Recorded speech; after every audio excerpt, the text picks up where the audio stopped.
Sige. Alhamdulillah, alhamdulillah wassalatu wassalamu ala man la nabiyya ba'dahu wa ala alihi wa sahbihi wa sallama tasliman kathiran amma ba'd. Rabbi shrah li sadri wa yassir li amri wahlul 'uqdatam min lisani yafqahu qawli. Allahumma la ilma lana illa ma 'allamtana innaka antal alimul hakim. Rabbi zidna ilma. Ang lahat ng papuri at pasasalamat ay sa Allah Subhanahu wa Ta'ala lamang. Naway ang kapayapaan, pagpapala at habag ng Allah ay mapasa kanyang propeta na si Muhammad sallallahu alaihi wasallam. O Allah, tunay na walang kaalaman sa amin, liban lamang na mga kaalaman na iyong ipinaalam sa amin, at naway dagdagan mo para sa amin ang kaalaman na karapat dapat naming malaman at ito ay magiging mainam para sa amin. So mga minamahal na kapatid at mga tagapakinig, tagapanood, Assalamualaikum warahmatullahi ta'ala wabarakatuh. Sa hapon na ito ay tatalakayin natin ang ilan sa mga bagay na may kinalaman sa Ramadan o sa buwan ng Ramadan. Pero magkagayon man, kumbaga bago tayo pumasok sa buwan ng Ramadan dahil tayo ay nasa buwan ng Sha'ban, banggitin din natin ang ilan sa mga bagay na may kinalaman sa buwan ng Sha'ban, inshallah. At ito ay kung may kinalaman sa araw kung kailan tayo nandito ngayon. Sabi ni Propeta Muhammad sallallahu alaihi wasallam, "Idan tasafa Sha'ban, idan tasafa Sha'ban, fala tasumu." Kapag dumating na ang yung gitnang mga araw sa buwan ng Sha'ban, ay nararapat tayong hindi mag-ayuno hanggang sa sumapit ang buwan ng Ramadan. Tulad ng sinabi ni Propeta Muhammad sallallahu alaihi wasallam, ibig sabihin kapag 16, 17, 18 hanggang last day ng buwan ng Sha'ban, nararapat tayong tumigil. At ito ay utos ni Prophet Muhammad sallallahu alaihi wasallam sa mga Muslim na hindi nakapag-ayuno sa unang mga araw ng Sha'ban. Pero tulad nga ng sinabi natin, kapag siya ay inabutan ng kalaghatian, huling kalaghatian ng buwan ng Sha'ban, nararapat niyang hindi pag-ayunuhan ang mga araw nito. Bakit? Dahil sa sinabi rin na hadith ni Propeta Muhammad sallallahu alaihi wasallam, la tuqaddimu siyam Ramadan biyawmin aw yawmain. Tulad nga ng sinabi ni Propeta Muhammad sallallahu alaihi wasallam, huwag ninyong uunahan ng pag-aayuno para sa buwan ng Ramadan ng isang araw o dalawang araw. Kaya ito yung kumbaga faida ng pag-uutos ni Prophet Muhammad sallallahu alaihi wasallam na hindi tayo mag-ayuno sa mga huling kalagitnaang araw ng buwan ng Sha'ban. Nang sa gayon ay malayo tayo doon sa tinatawag na siyamu yawmish shak o pag-aayuno sa araw ng ikaw ay nagkakaroon ng alinlangan kung ito ba ay Sha'ban pa or sa Ramadan. So alhamdulillah, ito ay dapat maging malinaw sa atin at dapat ay paghandaan natin ang buwan ng Ramadan na mayroon tayong full energy inshallah. Ito yung sinabi ng mga scholar kung bakit ipinagbawal ni Prophet Muhammad sallallahu alaihi wasallam sa mga Muslim na hindi nakapag-ayuno sa unang mga araw ng buwan ng Sha'ban. Kapag dumating na ang kalagitnaan nito, ay nararapat silang hindi mag-ayuno para kapag hinarap nila ang pag-aayuno sa buwan ng Ramadan ay full energy or sila ay malakas at mayroong sapat na kakayahan inshallah. Pero kung sila naman ay nakapag-ayuno sa mga unang araw ng Sha'ban, ito ang sunna ni Propeta Muhammad sallallahu alaihi wasallam na naiulat ni Aisha radhiyallahu anha nung sinabi niya tungkol sa pag-aayuno ni Prophet Muhammad sallallahu alaihi wasallam, ang Sha'ban ay halos ipinag-aayuno ni Propeta Muhammad sallallahu alaihi wasallam maliban lamang sa ilan sa mga araw na ito. At pagkatapos nun, alhamdulillah, makikita natin ang mga Muslim ay nag-aaral sa mga araw na ito tungkol sa buwan ng Ramadan. Alhamdulillah. Ngayon, ano yung mga hadith at ano yung mga aya na tumutukoy o nagiging foundation ng isang Muslim tungkol sa buwan ng Ramadan? Banggitin natin ang aya, inshallah. Ito ay nanggaling sa Suratul Baqarah, aya 183 hanggang 187. Halos isang page at kalahati ang aya o mga aya na tumutukoy sa Ramadan. Dito sa Suratul Baqarah, sinabi ng Allah Subhanahu wa Ta'ala, A'udhu billahi minash shaitanir rajim. Bismillahirrahmanirrahim. Ya ayyuhalladzina amanu kutiba alaikumus siyamu kama kutiba alal ladzina min qablikum la'allakum tattaqun. Al-ayah 183. Sinabi ng Allah Subhanahu wa Ta'ala sa pinakamalapit na kahulugan ito, o kayong mga mananampalataya, inobliga sa inyo ng Allah Subhanahu wa Ta'ala ang pag-aayuno tulad ng pag-oobliga sa mga naunang nasyon sa inyo. Nang sa gayon, sa isang layunin, ito ang gustong mangyari sa atin ng Allah Subhanahu wa Ta'ala. Ito ay la'allakum tattaqun. Nang sa gayon, kayo ay magkaroon ng takot sa Allah Subhanahu wa Ta'ala. So kung titingnan natin ang aya na ito na nabanggit sa Suratul Baqarah, ang pag-uutos ng Allah Subhanahu wa Ta'ala ay hindi lamang sa atin, sa nasyon ni Muhammad sallallahu alaihi wasallam. Bagkus ito ay iniutos din ng Allah Subhanahu wa Ta'ala sa mga naunang nasyon, tulad ng nasyon ni Dawud alayhi salam o ni David. At ganon din sa panahon ni Musa alayhi salam o ni Moises. At ganon din sa panahon ni Isa alayhi salam. At higit sa lahat, sa panahon ni Prophet Muhammad sallallahu alaihi wasallam. So sinabi ng Allah Subhanahu wa Ta'ala, ang isa sa mga hikmah or wisdom kung bakit tayo mag-aayuno sa buwan na ito, buwan ng Ramadan, ay upang magkaroon tayo ng takot sa Allah Subhanahu wa Ta'ala. Makamtan natin ang nais ng Allah Subhanahu wa Ta'ala para sa atin. Dahil dito ay ginawang ready para sa atin ng Allah Subhanahu wa Ta'ala ang mga ahkam o ang mga batas na related sa buwan ng Ramadan. Alhamdulillah. Hindi na halos tayo mag-iisip pa, bagkus titingnan lamang natin at kumbaga ire-ready lang natin ang ating mga sarili sa pamamagitan ng pagtingin sa mga aya mula sa Quran ng Allah Subhanahu wa Ta'ala at sa hadith ni Propeta Muhammad sallallahu alaihi wasallam ayon sa pagpapaliwanag ng scholar sa ating pananampalataya. So nasa atin na yung hinahanap natin tungkol sa buwan ng Ramadan. So dahil dito, inuulit natin at ipinapaliwanag at inire-review ang mga aral tungkol sa buwan ng Ramadan. At ito, tulad nga ng sinabi natin, na ang paghahanda dito ay ini-advise ni Propeta Muhammad sallallahu alaihi wasallam sa pamamagitan ng pag-aayuno ng mga unang araw bago pa ang pagdating ng Ramadan, tulad ng pag-aayuno sa Sha'ban. Pero kung hindi natin kaya, ang obligado lamang sa atin ay ang pag-aayuno sa buwan ng Ramadan. At ang pag-aayuno sa buwan ng Ramadan ay magsisimula sa pamamagitan ng dalawang pamaraan. O ano yung dalawang paraan ng upang matiyak natin na ang pag-aayuno sa buwan ng Ramadan ay magsisimula na. Una, sinabi ng mga ulama, ng mga scholar sa pamamagitan ng ru'yatu hilal syahri Ramadan sa laylatu 29 min Sha'ban. Ang unang paraan upang matiyak natin na unang araw na ng pag-aayuno natin kinabukasan ay ito ay sa pamamagitan ng pagkakakita sa unang buwan ng Ramadan. Unang buwan ng Ramadan. Okay? At ito ay makikita sa ika-29 na gabi ng Sha'ban. Okay? Sa ika-29 na gabi ng Sha'ban, makikita ito. At kapag nakita ito, obligado na ang pagpapasting sa kinabukasan sa umaga ng Ramadan na ito. At ito ay tinatawag na unang gabi ng Ramadan. So alhamdulillah.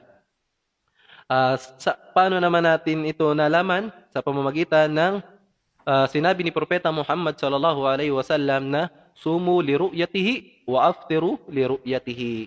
Sabi niya sa pinakamalapit na kahulugan sa ating wika, kayo ay mag-ayuno kapag nakita nyo ang unang buwan ng Ramadan at mag-iftar kayo. Ibig sabihin ay tapusin ninyo ang pag-aayuno sa buwan ng Ramadan sa pamamagitan ng pagkakita sa unang buwan ng Shawwal. So dahil dito ay malinaw at maliwanag na hindi tayo dapat manguna sa pag-aayuno sa buwan ng Ramadan. O di kaya, yung ikalawang paraan upang matiyak natin na pumasok na ang buwan ng Ramadan at tapos na ang buwan ng Sha'ban ay sa pamamagitan ng pagkompleto sa buwan ng Sha'ban ng 30 araw. Ikmalu Sha'ban 30 yawman. O kama qal. Okay?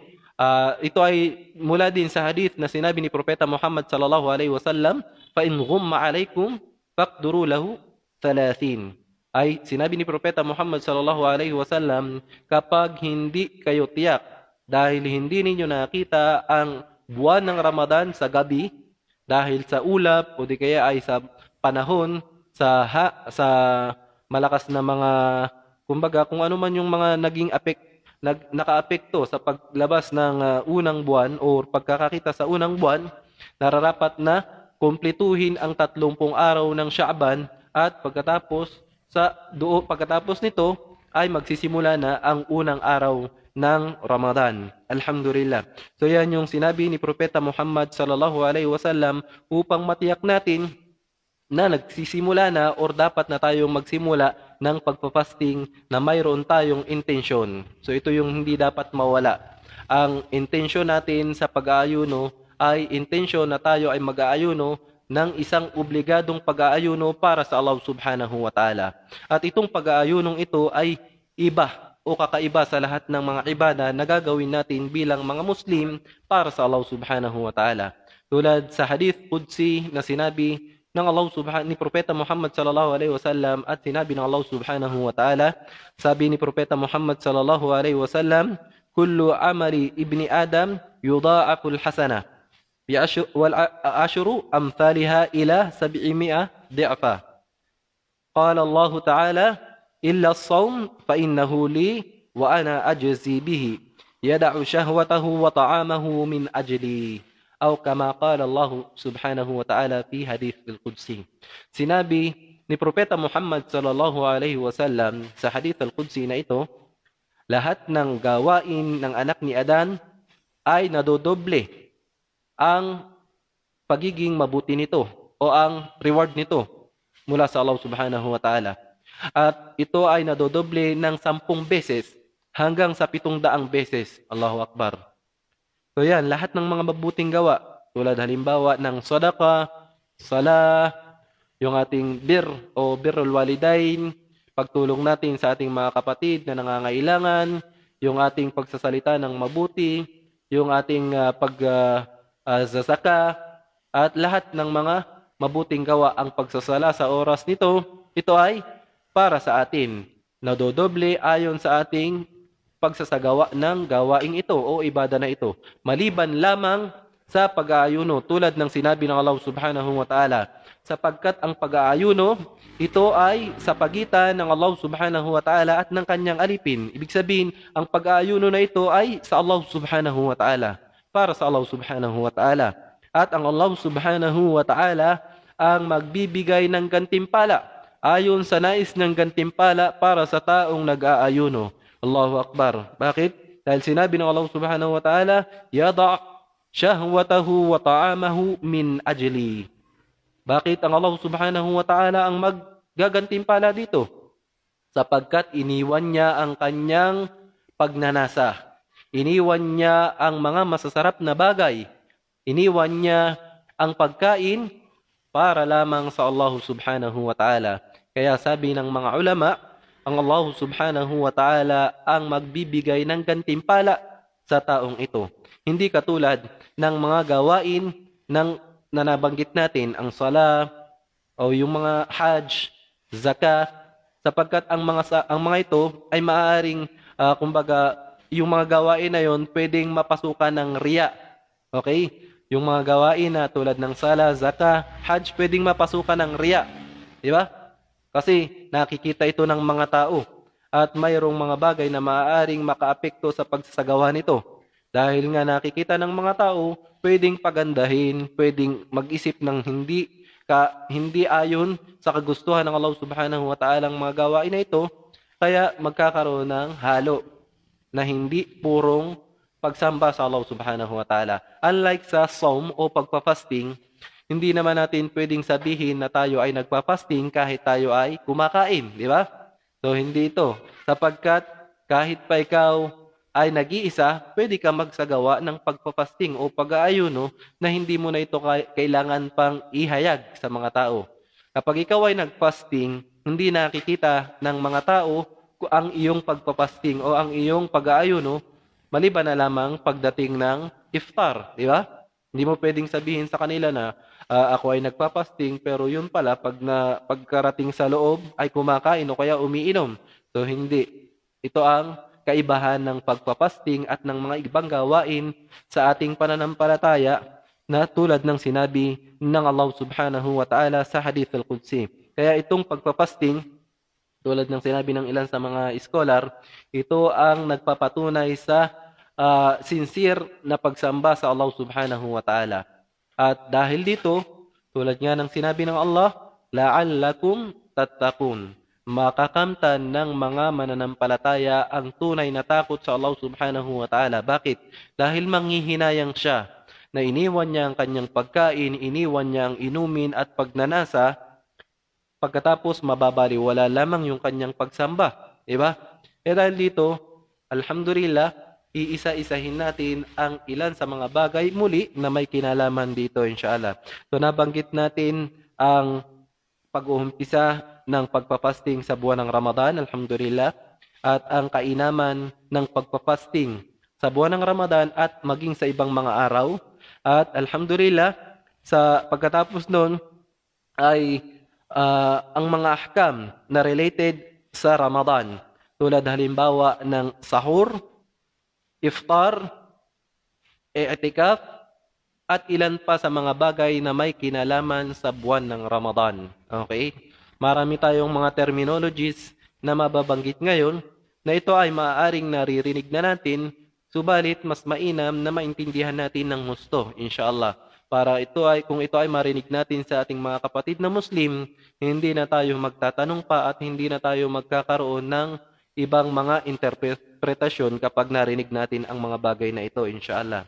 So, ang sahur, ito ang tinatawag na pagkain o preparasyon, yung preparasyon bago pa magsimula ang fasting natin sa unang araw ng Ramadan at sa mga araw ng Ramadan. Sabi ni Propeta Muhammad sallallahu alaihi wasallam na nananatili kayong nasa kabutihan hanggang sa kayo ay tasahharu fa inna fis sahuri baraka. Sabi ni Propeta Muhammad sallallahu alaihi wasallam, kayo ay magsahur o kumain kayo sa oras bago pa mag-adhan ang fajar. Ibig sabihin ng dito ay paghandaan ninyo ang inyong pag-aayuno sa araw ng Ramadan sa pamamagitan ng pagkain ng sahur bago pa dumating ang adhan ng fajar. Ang adhan ng fajar, ito ay yung tunay na waktu o tunay na oras ng pagpasok ng adhan. Sabi ng ilan sa mga scholar, mas mainam na ito ay paghandaan natin 5 minutes before ng adhan or 10 minutes before ng adhan. Pero mas mainam, mas malapit sa adhan, ito ay may sagawa natin hanggang sa sumapit ang adhan, inshallah. So, magsasahur tayo sa pamamagitan ng sahur na mayroon sa atin. At ang pinakamainam na sahur na naiulat na ito ay palagi o madalas na kinakain ni Prophet Muhammad sallallahu alaihi wasallam ay ang dates at ang tubig o ang tamar at ang tubig kung mayroong tamar at mayroong tubig. Di kaya rutab o yung fresh na dates at tubig o di kaya ay gatas. Ito ang pwede nating ipangsahur. O kung mayroon tayong kanin o mga ulam, alhamdulillah pabiha wa ni'ma. At ilan pa sa mga prutas, so ito yung pwede nating ipangsahur, alhamdulillah. Sapagkat sa pamamagitan nito, makakaya nating isurvive ang ating pag-aayuno na magsisimula sa adhan ng fajar. So ito po yung pag-aayuno.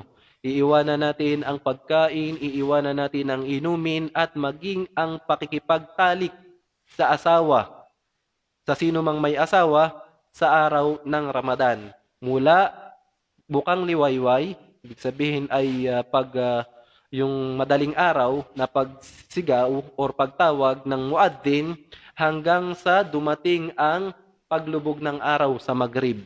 So sa Maghrib, alhamdulillah, ito po yung time space, time frame kung kailan ang pag-iwan sa pagkain, sa inumin at pakikipagtalik sa ating may bahay at ganun din pag-iwan sa mga masasamang salita at mga masasamang gawain ay obligado sa isang Muslim. Ito ay from adhan ng fajar hanggang adhan ng Maghrib. To be specific, ngayon ang adhan ng Fajar ay halos mag-aalas 5 or before 5 hanggang 5 a.m. or 4:55 a.m.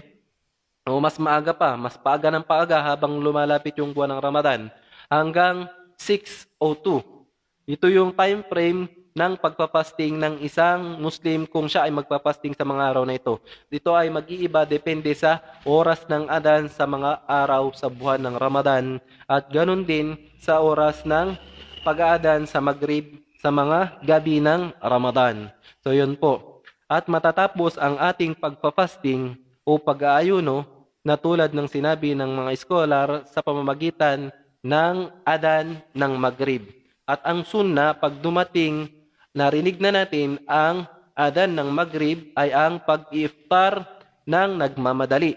Sabi ni Propeta Muhammad sallallahu alaihi wasallam, kayo ay magmadali sa pag-iftar kapag narinig nyo ang adan ng Maghrib. Alhamdulillah. So naging malinaw na sa atin mula doon sa pagbibigay natin ng ilan sa mga bagay na may kinalaman sa pagpapasting sa buwan ng Ramadan, nakita natin kung ano ang ta'rif o kung ano ang pagpapakahulugan ng mga scholar sa pag-aayuno sa buwan ng Ramadan. So ang pag-aayuno sa buwan ng Ramadan o Sawm Ramadan, ito ay nanggaling sa katagang saum, di ba? Ang saum, imsak o paghawak sa ating mga sarili. At ito ay binigyang kahulugan sa Sharia ng paghawak at pagpigil ng ating mga sarili mula sa mga pagkain, inumin at mga bagay na papasok sa ating tiyan, maliban sa mga pagkain at inumin na nakakasira ng ating pag-aayuno mula oras ng Fajar, adan ng Fajar hanggang adan ng Maghrib. So ito po ang mga bagay na may kinalaman sa saum at ito ang ta'rif ng saum. Alhamdulillah. So ang mga bagay naman po na nakakasira sa pag-aayuno tulad ng nabanggit natin, ito ay makukuha din natin mula doon sa ta'rif na nabanggit natin. Ang mga bagay na makakasira sa pag-aayuno ng isang Muslim na mag-aayuno para sa Allah subhanahu wa ta'ala ay ang pagkain sa araw ng Ramadan, pag-inom sa buwan ng Ramadan, pakikipagtalik sa araw ng Ramadan, at ang yung mga meron pang ibang mga bagay na sinabi ng mga scholar na ito ay khilaf. Merong khilaf o hindi direktahan ang kanilang pagsang-ayon na ito ay nakakasira ng pagpapasting ng isang Muslim. Tulad halimbawa ng pagsusuka sa mga araw ng buwan ng Ramadan, o di kaya ay yung pagpapahijama or yung pagpapakuha ng dugo sa buwan ng Ramadan. Okay? So ang pagsuka, nagkaroon ito ng tafsil, nagkaroon ng pagpapaliwanag ang mga scholar kung kailan ang pagsuka ay magiging dahilan para ma-break o masira ang pagpapasting ng isang Muslim. Kung ito ay sinasadyang pagsuka, mabe-break at masisira nito ang pagpapasting ng isang Muslim. Pangalawa, kung ito naman ay hindi sinasadya, hindi masisira ng pagsuka na ito ang pagpapasting, maliban na lamang kung lulunukin ulit ng taong sumuka yung kanyang suka.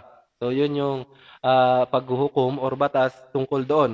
Pangalawa, yung hijama, ayon sa mga scholar na ito ay nakakasira. Sabi ni Propeta Muhammad sallallahu alaihi wasallam, aftar al-hajimu wal mahjum. Nag-break ng fasting ang nagpahijama at yung naghihijama. Sapagkat sa panahon ng mga sahaba ni Propeta Muhammad sallallahu alaihi wasallam, ang hijama ay ginagawa sa pamamagitan ng pagsipsip ng direktahan noong gumagawa ng hijama. At ganoon din yung ginagawa ng hijama or yung nagpapahijama ay halos matagal ang kanyang hinihintay na proseso bago matapos ang hijama. So dahil doon nagkakaroon ng epekto ito doon sa taong ginagawa ng hijama at doon sa naghihijama. So dahil doon, sabi ng mga ulama, ito ay nakaka-apekto sa fasting. Kaya nabe-break ang fasting tulad ng sinabi ni Propeta Muhammad sallallahu alaihi wasallam. At ganun din yung pagpapakuha ng dugo. So sa pagpapakuha naman ng dugo or pagdodonate ng dugo, ito ay mayroon sa pagdodonate pa lamang ng dugo, mayroon ng iba't ibang opinyon ng mga scholar. Pero kung ito ay mapapataon sa mga araw ng Ramadan, karamihan sa mga scholar ngayon ay nagsasabi na ito ay hindi direktahang nakakasira ng pag-aayuno, liban na lamang kung ito ay makapagpapahina doon sa mag-aayuno. Wallahu a'lam. So alhamdulillah, ito ang ilan sa mga nakakasira ng pag-aayuno na dapat ay layuan ng isang Muslim. Ang pag-inom, pagkain, pakikipagtalik, at yung pagsuka ng sinasadya, at ganun din yung paghihijama, ganun din pagpapakuha ng dugo ayon sa mga nagsasabi na ang mga ito ay nakakasira ng pagpapasting. At higit sa lahat, dapat na layuan ng isang Muslim yung pakikipagtalik sa mga araw ng Ramadan. Dahil itong nakakasirang ito ay hindi lamang nagbibigay ng kumbaga hindi lamang ito nakakasira ng direktahan doon sa pagpapasting. Bagkus naiulat na ang gawaing ito sa buwan ng Ramadan ay nagdudulot ng kafara o dapat itong pagbayaran ng isang Muslim na nakagawa ng pakikipagtalik sa araw ng Ramadan. Tulad ng panahon ni Propeta Muhammad sallallahu alaihi wasallam na mayroong isang sahaba na mayroon isa sa mga sahaba ni Propeta Muhammad sallallahu alaihi wasallam na siya ay nakipagtalik sa kanyang asawa. Dahil doon, siya ay lumapit kay Propeta Muhammad sallallahu alaihi wasallam, maya-maya at ipapaliwanag din natin bakit kaya sahaba siya ni Prophet, isa siya sa mga sahaba ni Propeta Muhammad sallallahu alaihi wasallam, pero nagkaroon ng sitwasyon na siya ay nakipagtalik sa araw ng Ramadan. Di ba ang mga sahaba matataas ang kanilang iman, matataas ang kanilang pananampalataya, pero sahabi ito nakagawa ng pakikipagtalik sa araw ng Ramadan. Yeah? So, ayon sa mga scholar, ito ay nangyari para malaman natin ang hukom o ang batas sa sino mang nakipagtalik sa araw ng Ramadan. At ito dahil sa kanya nagkaroon ng ayah. Nagbaba ang Allah subhanahu wa ta'ala ng ayah para sa mga mananampalataya bilang awa. So yung lalaki na ito na lumapit kay Propeta Muhammad sallallahu alaihi wasallam, sabi niya, sugo ng Allah, halaktu. Ako ay nasawi, nakagawa ng kasiraan. At sabi ni Propeta Muhammad sallallahu alaihi wasallam, ano naman ang nakasira sa iyo? Sabi ng lalaki na ito, ako ay nakipagtalik sa aking asawa sa araw ng Ramadan. Sabi ni Propeta Muhammad sallallahu alaihi wasallam sa kanya, nararapat kang mag-ayuno ng 2 buwan na magkakasunod.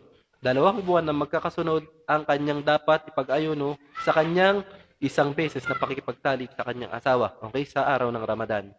Sabi ng sahabi na ito kay Prophet Muhammad sallallahu alaihi wasallam, o sugo ng Allah, kung yung isang araw nga ay hindi ko nakaya na pigilan, yung 2 buwan pa kaya po ang aking may pagpapasting. So dahil dito, sinabi ni Propeta Muhammad sallallahu alaihi wasallam, ang pinakamaawain sa mga mananampalataya, sabi niya, na dahil diyan nararapat kang magpakain ng 60 na katao dahil sa iyong pakikipagtalik sa iyong asawa.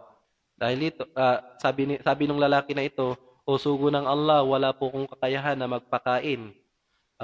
So dahil doon, sabi ni Prophet Muhammad sallallahu alaihi wasallam, nararapat kang magpalaya ng isang alipin.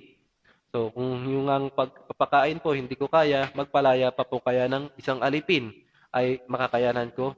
So dahil doon, kumbaga nag-isip si Propeta Muhammad sallallahu alaihi wasallam, at nung may isang lalaki na papalapit kay Propeta Muhammad sallallahu alaihi wasallam at sa sahabi na ito na lumapit kay Propeta Muhammad sallallahu alaihi wasallam nang mayroong bukal na puso at sincere na intensyon, sinabi ng lalaki na ito mayroon siyang daladalang dates at ito ay binigay kay Propeta Muhammad sallallahu alaihi wasallam. Sabi ni Propeta Muhammad sallallahu alaihi wasallam, o ito ang dates at maghanap ka ng pinakamahirap. Maghanap ka ng karapat-dapat na pagbibigyan ng dates na ito. At yung sahabi na yun, nagsabi kay Propeta Muhammad sallallahu alaihi wasallam ng direktahan at ng mayroong kumbaga katapatan. Sinabi niya, o sugo ng Allah, mula sa lugar na yung sinabi sa Madina at sa lugar na yon ay wala ng pinakamahirap pa kayong tao na matatagpuan maliban lamang sa akin. So dahil doon, sabi ni Propeta Muhammad sallallahu alaihi wasallam, o sige, dahil dyan, tanggapin mo ang dates na ito at tapos yung iyong problema. Alhamdulillah. So So dahil doon sa hadith na yon, dahil doon sa pangyayari na yon, nalaman natin ang kafara ng isang tao o yung kabayaran ng isang tao na nakapagtalik sa araw ng Ramadan. Una, it's either magpapasting siya ng 2 months na dire-diretso, walang iftar, walang putol. Pangalawa, magpapakain siya ng 60 na katao para sa araw na kanyang nagawa ang pakikipagtalik doon sa kanyang asawa. Pangatlo, it's either magpapalaya ka ng alipin. So, hindi na tayo pupunta doon sa nangyari pagkatapos doon. Okay? So, bakit nangyari yun? Sa panahon ng mga sahaba ni Prophet Muhammad sallallahu alaihi wasallam. Makikita natin yan mula doon sa Suratul Baqarah. Okay? Bilang karugtong nung aya na binanggit natin kanina, 183, sinabi ng Allah subhanahu wa ta'ala doon sa panglas na aya, doon sa 187, "Uhilla lakum laylatas siyamir rafathu ila nisaikum, hunna libasul lakum wa antum libasul lahun, alimallahu annakum kuntum takhtanuna anfusakum fataba alaykum wa afa ankum. Fal'ana باشروهن وابتغوا ما كتب الله لكم وكلوا واشربوا حتى يتبين لكم الخيط الأبيض من الخيط الأسود من الفجر." So sabi, sa tafsir ng aya na ito, ayon sa mga nagpaliwanag, na ang unang pag-oobliga ng pagpapasting sa panahon ng mga sahaba ni Propeta Muhammad sallallahu alaihi wasallam ay hindi katulad ng pagpapasting na ginagawa natin sa panahon natin ngayon. Sapagkat ang pag-prepare nila ng fasting sa gabi ay hindi katulad o kasing haba ng prepare natin ng pagpapasting sa ngayon. Dahil noon, ang pagpapasting ng mga sahaba ay nagsisimula sa Fajr at nagtatapos sa nagtatapos ang kanilang pagpapasting sa Maghrib, pero kinakailangan silang mag-break ng kanilang fasting between Maghrib and Isha. Ito lamang, kapag hindi nila naabutan ito, ay dire-diretso na silang magpapasting hanggang umaga. So sa gabi ay hindi nila maaaring mapuntahan ang kanilang may bahay o ang kanilang asawa. Kaya dahil doon, sabi ni Umar bin Khattab radiyallahu anhu, sa panahon ng pag-aayuno na ito ay halos 30 days silang hindi nakakapunta sa kanilang may bahay. La ilaha illallah. Yeah?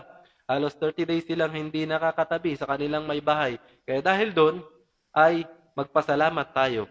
Magpasalamat tayo, bumaba dahil doon sa pangyayaring iyon ay inireveal ng Allah subhanahu wa ta'ala ang aya na ito, verse 187. Sa pinakamalapit na kahulugan, sinabi ng Allah subhanahu wa ta'ala, "Ginawang halal ng Allah subhanahu wa ta'ala sa mga gabi ng inyong pag-aayuno ang pagpunta ninyo sa inyong mga may bahay.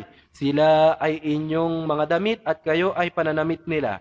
Nalaman ng Allah subhanahu wa ta'ala na mayroon kayong panloloko sa inyong mga sarili o dahil dun sa inyong pagpipigil. Fataba alaykum wa afa ankum. Dahil diyan kayo ay pinatawad ng Allah subhanahu wa ta'ala at kayo ay pinagbigyan. Fal'an. Dahil dito, dahil sa inyong pagsunod sa Allah subhanahu wa ta'ala, mga sahaba, paghihirap at tataguyod ng kautusan ng Allah subhanahu wa ta'ala, iniutos sa kanila na sila ay lumapit sa kanilang mga asawa at kumbaga samantalahin nila kung ano ang ibinigay ng Allah subhanahu wa ta'ala sa kanilang mga biyaya. وَكُلُوا وَاشْرَبُوا حَتَّى يَتَبَيَّنَ لَكُمُ الْخَيْطُ الْأَبْيَضُ مِنَ الْخَيْطِ الْأَسْوَدِ مِنَ الْفَجْرِ. At dahil dito nagkaroon ng oras, tiyak na oras, ang unang oras ng pagpapasting ng isang Muslim. Sinabi ng Allah subhanahu wa ta'ala, kayo ay kumain, kayo ay uminom hanggang sa makita ninyo ang puting linya na magpapatunay na ang oras ng gabi ay tapos na at ang fajar ay pumapasok na. Wala tubashiruhunna wa antum aakifuna fil masajid. At huwag kayong lalapit sa inyong mga asawa kung kayo ay nananatili sa mga masjid ng Allah subhanahu wa ta'ala, at ito ay batas ng Allah subhanahu wa ta'ala. So yan, Ito po ang awa ng Allah subhanahu wa ta'ala sa atin, ginawang mas madali para sa atin ang pag-aayuno, unlike doon sa pag-aayuno na naranasan ng mga sahaba ni Propeta Muhammad sallallahu alaihi wasallam. At ang pag-aayuno na ito sa buwan ng Ramadan ay mayroong mga kadakilaan, mayroong mga kainaman na ibinigay ang Allah subhanahu wa ta'ala. Bukod pa doon sa mismong pag-aayuno, sinabi ni Propeta Muhammad sallallahu alaihi wasallam, al-umratu fi Ramadan kahajjin كحج أجره كأجر الحج أو كما في معنى قول النبي صلى الله عليه وسلم. Sinabi ni Propeta Muhammad sallallahu alaihi wasallam, ang pag-aayuno o ang pag-umra sa buwan ng Ramadan ta'dilu al-hajj. Ito ay magiging kasing reward, kapareho ng reward ng pag-hajj. Allahu Akbar. So bukod pa doon, sinabi ni Propeta Muhammad sallallahu alaihi wasallam, فضل رمضان والعبادات فيه من صام رمضان إيمانا واحتسابا غفر له ما تقدم من ذنبه. Sino man ang mag-fasting sa buwan ng Ramadan, mag-ayuno sa buwan ng Ramadan, ay patatawarin sa kanya ng Allah subhanahu wa ta'ala. So ulitin po natin, pinakamalapit na kahulugan ng hadith ni Propeta Muhammad sallallahu alaihi wasallam, sino man ang mag-ayuno sa mga araw ng buwan ng Ramadan na mayroon siyang pagnanasa, mayroon siyang pag-asa na magkakaroon siya ng gantimpala mula sa Allah subhanahu wa ta'ala at buong pananampalataya na ito ay tatanggapin ng Allah subhanahu wa ta'ala, patatawarin sa kanya ng Allah subhanahu wa ta'ala ang kanyang mga kasalanan. Allahu Akbar, yung mga naunang mga kasalanan. At sinabi rin ni Propeta Muhammad sallallahu alaihi wasallam, man qama ramadana imanan wa ihtisaban ghufira lahu ma taqaddama min dhanbi. Sino man ang magtayo ng pagdarasal sa mga gabi ng Ramadan tulad ng salatut tarawih at qiyamul layl, na mayroon silang pananampalataya at lubos na pag-asa mula sa Allah subhanahu wa ta'ala, ay patatawarin sa kanila ng Allah subhanahu wa ta'ala ang kanilang mga naunang mga kasalanan. Sinabi rin ni Propeta Muhammad sallallahu alaihi wasallam, man qama laylatal qadri imanan wa ihtisaban ghufira lahu ma taqaddama min dhanbi. Sino man ang magtayo ng pagdarasal sa gabi ng pagtatadhana o kapasyahan, ay patatawarin sa kanya ng Allah subhanahu wa ta'ala ang kanyang mga naunang mga kasalanan. Allahu Akbar. So yan ang mga biyaya, mga fadl na matatagpuan natin sa buwan ng Ramadan. Buwan kung kailan ang mga mananampalataya ay tinuturuan ng Allah subhanahu wa ta'ala na napakaraming mga aral at napakaraming mga bagay na dapat nating isabuhay at maging kasama ng ating mga sarili habang tayo ay nandirito sa ibabaw ng mundo. Alhamdulillah. So kung titingnan natin, halos nakumpleto na natin, kumbaga nakita na natin kung ano yung dapat natin gawin sa buwan ng Ramadan. Kinakailangan nating magtiis, kinakailangan nating pag-aralan, kinakailangan nating solusyonan kung papaano magkakaroon ng disiplina ang ating mga sarili na yung kahit yung pagkain, di ba, yung inumin at yung ating mga asawa, halal ito sa atin. Pero dahil sa sinabi ng Allah subhanahu wa ta'ala na obligado ang pag-aayuno, kahit itong mga halal na bagay na ito ay iiwanan natin para lamang sa kaluguran ng Allah subhanahu wa ta'ala. Dahil dito ay nakakapanghinayang kung ito ay mababaliwala. Pero subhanallah, ito yung katotohanan sapagkat mayroong hadith na tumutukoy din dito. Mayroon din na may nag-aayuno na ang kanilang pag-aayuno ay hindi nagiging kapaki-pakinabang sa kanya. Sabi ni Propeta Muhammad sallallahu alaihi wasallam, man lam yada' qawla az-zur wal 'amala bihi falaysa lillahi hajatun fi ay yada'a ta'amahu wa sharabahu. Aw kama qala sallallahu alaihi wasallam. Sabi ni Propeta Muhammad sallallahu alaihi wasallam, bilang pagbibigay ng paalaala, bilang pagbibigay ng warning sa mga tao na mag-aayuno para sa Allah subhanahu wa ta'ala, kinakailangan niyang hindi mag-focus sa pag-iwan lamang ng pagkain or inumin, kundi maging ang kanyang pananalita, ang kanyang mga gawain, dapat ito ay alinsunod din or ito ay naaayon sa kanyang ginagawang pag-aayuno. Iniwan niya ang kanyang pagkain, iniwan niya ang kanyang inumin. Pero anong nangyayari sa kanya? Sa halip na siya ay magbasa ng Quran, sa halip na siya ay mag-aral ng kanyang pananampalataya, ginagawa niya ay mas madalas siyang babad sa pakipagtsismisan, o di kaya ay pagmumura, o di kaya ay pagsisinungaling. Afanallahu wa iyyakum. O di kaya ay ang pagsama sa mga gawaing masasama.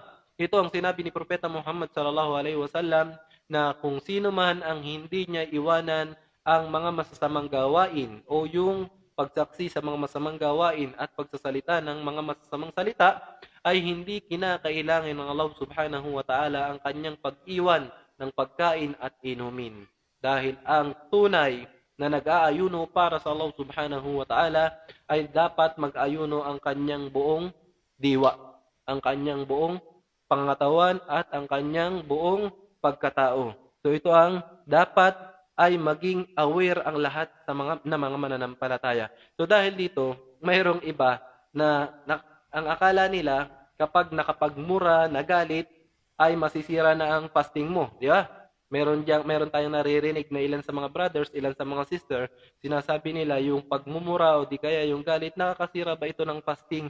Sa totoo, hindi ito nakakasira ng pagpapasting. Yung galit, yung pagsasalita ng masasama, o di kaya ay ang paggawa ng masama, hindi ito nakakasira ng tuluyan ng pagpapasting.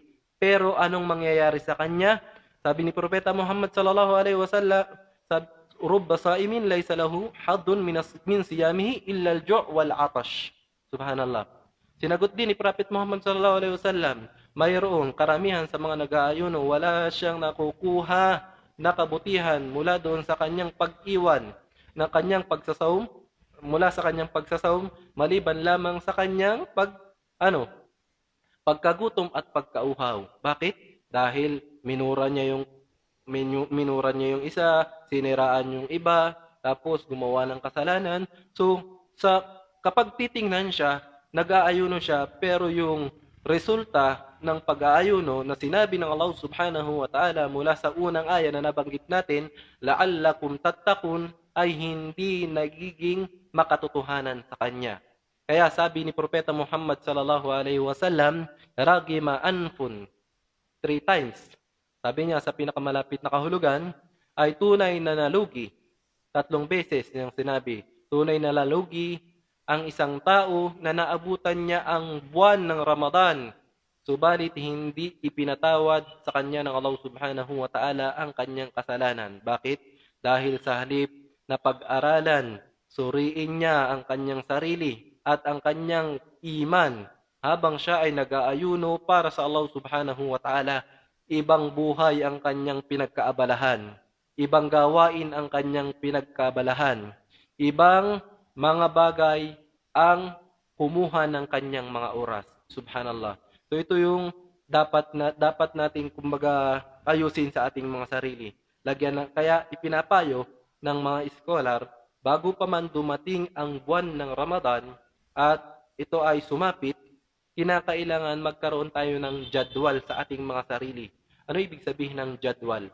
Ang jadwal, ito ay yung plano. Okay?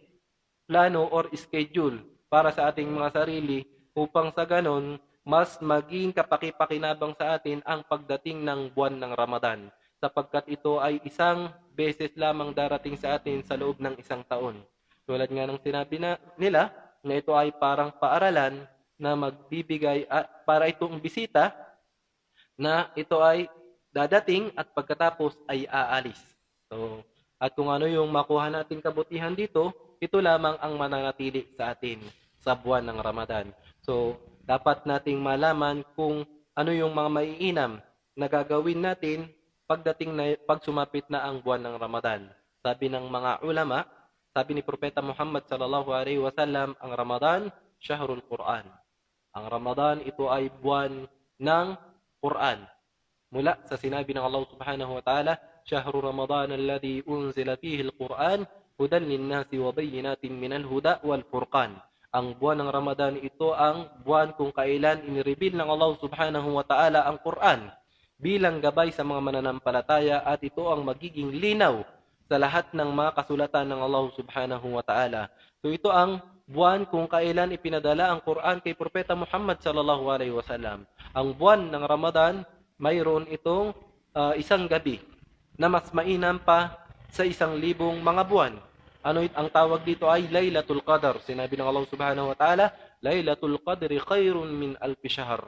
Ang gabi ng kapasyahan na ito ay mas mainam pa sa 1,000 mga buwan. At ito ay matatagpuan natin sa matatagpuan natin sa mga witir na gabi ng buwan ng Ramadan ayon sa mga scholar, at ito ay sa mga last 21, 23, 25, 27, 29. At maaari din naman itong matagpuan sa ilan sa mga gabi ng Ramadan ayon sa sinabi ng ilan sa mga scholar. So yan po ang mga kainaman na matatagpuan natin sa buwan ng Ramadan, at kung i-schedule natin ang ating mga sarili, lalagyan natin ng schedule ng ating mga sarili, mas mainam na samantalahin din natin ng paggawa ng ibada ang ating mga araw ng Ramadan. At hindi natin ito samantalahin ng pagtulog, or wag nating itulog, wag tayong maging tulog sa mga araw ng Ramadan pagkatapos gising sa mga gabi. Hindi po, hindi ito yung tunay na dahilan para samantalahin natin ang pagpapahinga. Ang buwan ng Ramadan, ito ay buwan na kung kailan binigyan tayo ng Allah Subhanahu wa Ta'ala ng pagkakataon na mas paramihin natin ang ating pagsamba, ang ating pagdedikir, tulad nga ng sinabi natin, pagbasa ng Quran, pagdikir, pagpunta sa mga masjid ng Allah Subhanahu wa Ta'ala. Kung nung buwan ng Ramadan ay hindi tayo madalas bumibisita sa mga masjid, bilang mga Muslim na paparating ang araw ng Ramadan, bisitahin, puntahan natin ang mga masjid at doon tayo magsala ng jama'a, hindi lamang Jumu'ah. Maglagay tayo ng schedule ng pag-i'tikaf. O ano yung i'tikaf? Ito ay ang pagtigil sa masjid upang doon tayo dire-diretsong sumamba sa Allah Subhanahu wa Ta'ala sa pamamagitan ng dhikr, pagbabasa ng Quran, pagsasala, at pakikipag-usap sa ating mga kapwa Muslim na nag-i'tikaf. Tumitigil sa masjid na mayroong intention na pagsambahin ng Allah Subhanahu wa Ta'ala doon sa loob. Okay, yun po yung tinatawag nating i'tikaf. At ito ay sinasagawa ng karamihan sa mga Muslim ngayon sa last 10 nights o last 10 days ng Ramadan, at naway magawa natin ito inshallah. So at yung last na kukunin natin ngayon inshallah bago matapos itong ating pagtalakay sa ilan sa mga bagay na dapat nating malaman tungkol sa buwan ng Ramadan, inshallah nalaman natin kung ano yung maaring makabawas ng pag-aayuno natin sa buwan ng Ramadan, tulad ng mga masasamang salita at mga masasamang gawain. Ngayon naman, dahil sa pagiging madali at pagiging kumbaga ito ay mainam para sa mga mananampalataya, ang Islam ay hindi pinahirapan ang mga Muslim. Inubliga ng Islam kung sino man ang mayroong mga kakayanan. Dahil dito, nagkaroon ng ashabur ruqas, o yung mga tao na pinapahintulutan na hindi magfasting sa buwan ng Ramadan. At ang mga ito ay tulad ng nabanggit, una, traveler, o yung manlalakbay, na siya ay maglalakbay dahil sa mayroon siyang dahilan na ito ay karapat-dapat at katanggap-tanggap. Pangalawa, yung may sakit, na ang sakit niya ay ito ay maapektuhan kung siya ay magpapasting. Tulad halimbawa ng kapag sinabi ng doktor na maaaring maapektuhan yung sakit, yung taong may sakit, at maaaring maging malubha yung sakit ng tao na yon, kapag siya ay nagfasting, siya ay pinapahintulutan na hindi muna magfasting sa mga araw na yon hanggang sa sabihin ng doktor na pwede na siyang magfasting. At ganun din, yung mga buntis, nagpapadede, may buwan ng dalaw o may mga mens, yung mga matatandang walang kakayahang magfasting, ito ang mga tao na pinahintulutan ng Allah Subhanahu wa Ta'ala na mag-break ng kanilang fasting o hindi muna mag-fasting. So para sa isang traveler, kinakailangan siyang kinakailangan pa rin niyang ikada o bayaran yung araw na kanyang ipinag-travel doon sa mga araw ng Ramadan. So kahit pa siya ay nagkaroon ng permit na mag-break ng fasting, kinakailangan niya itong bayaran pa rin. Hindi siya makakalampas, okay? Kinakailangan bayaran niya yon. Doon naman sa may sakit, kung siya ay lifetime yung sakit niya, ayon sa ilan sa mga scholar, pag lifetime na yung sakit niya, na halos hindi na ito aasahan na gagaling pa, pwede siyang magpakain ng mahirap every time na siya ay mayroong obligadong pagpapasting. So kung hindi siya makapagpasting ng 30 days, magpapakain siya ng 30. Okay? Doon naman sa buntis at saka sa nagpapadede ay magbabayad lamang sila ng kanilang fasting na na-break doon sa mga araw ng Ramadan. Doon naman sa may buwan ng dalaw, obligado na iwanan nila ang pagpapasting tulad ng pag-iwan nila sa pagsasala kapag sila ay mayroon ng buwan ng dalaw. At babayaran na lamang nila ito pagdating ng mga araw na sila ay wala ng buwan ng dalaw. Babayaran nila yung pagpapasting pero yung sala hindi na nila babayaran. So, alhamdulillah. At yung panghuli, yung mga matatandang walang kakayahang magpasting, dito ay pwede na nating ibigay yung fidya. Yung fidya, pagpapakain tulad nung tao na may sakit na halos hindi na inaasahan na siya ay gagaling sa kanyang sakit. So ito ang mga tao na pinahintulutan ng Islam na hindi na mag-fasting sa buwan ng Ramadan at bilang panghuli sino man ang mag-break ng fasting sa buwan ng Ramadan na walang tanggap na dahilan. Okay? Hindi siya traveler, hindi siya wala naman siyang sakit, hindi naman siya buntis o nagpapadede, o wala naman siyang buwan ng dalaw, o siya naman ay hindi pa siya matanda na makakaapekto yung fasting sa kanya. Okay? Nararapat siya na magtauba. Okay? Magbalik loob sa Allah subhanahu wa ta'ala sapagkat ang pag-break niya ng kanyang fasting sa mga araw ng Ramadan na wala namang karapat-dapat, wala namang katanggap-tanggap na dahilan, ito ay isang malaking kasalanan sa Allah subhanahu wa ta'ala. Bakit? Dahil sa sinabi ng Allah, Ya ayyuhalladhina amanu kutiba alaykumus siyam. O kayong mga mananampalataya, inubliga sa inyo ang pag-ayuno. Sino ang umobliga nito? Ang Allah subhanahu wa ta'ala. Kaya dahil dito, sabi ng mga ulama, ang nag-break ng walang dahilan, ito ay min kabair. O isa sa mga malaking kasalanan sa Allah subhanahu wa ta'ala na dapat pagtaubahan ng isang nag-break ng kanyang fasting ng walang dahilan at pagkatapos ng kanyang pagtatauba, kinakailangan pa rin niya na bayaran yung araw na kanyang na-break doon sa mga araw ng Ramadan. At pagkatapos noon ay tapos na ang ating pagtalakay sa oras na ito sa mga bagay na maaari nating ma-recall tungkol sa buwan ng Ramadan. Inshallah, sa mga susunod na mga pagbibigay natin ng mga aral, maaari nating madagdagan yung mga bagay na hindi natin maidagdag yung mga bagay na hindi natin natalakay o hindi natin na recall, inshallah. So hanggang dito na lamang. Maraming salamat po. At tayo nagpapasalamat sa Allah subhanahu wa ta'ala sapagkat tayo ay binigyan niya ng pagkakataon para makapagbahagi ng kaalaman tungkol sa ating pananampalataya, especially tungkol sa buwan ng Ramadan. At pagkatapos nating magpasalamat sa Allah subhanahu wa ta'ala, binabati po natin ang lahat ng mga nanonood.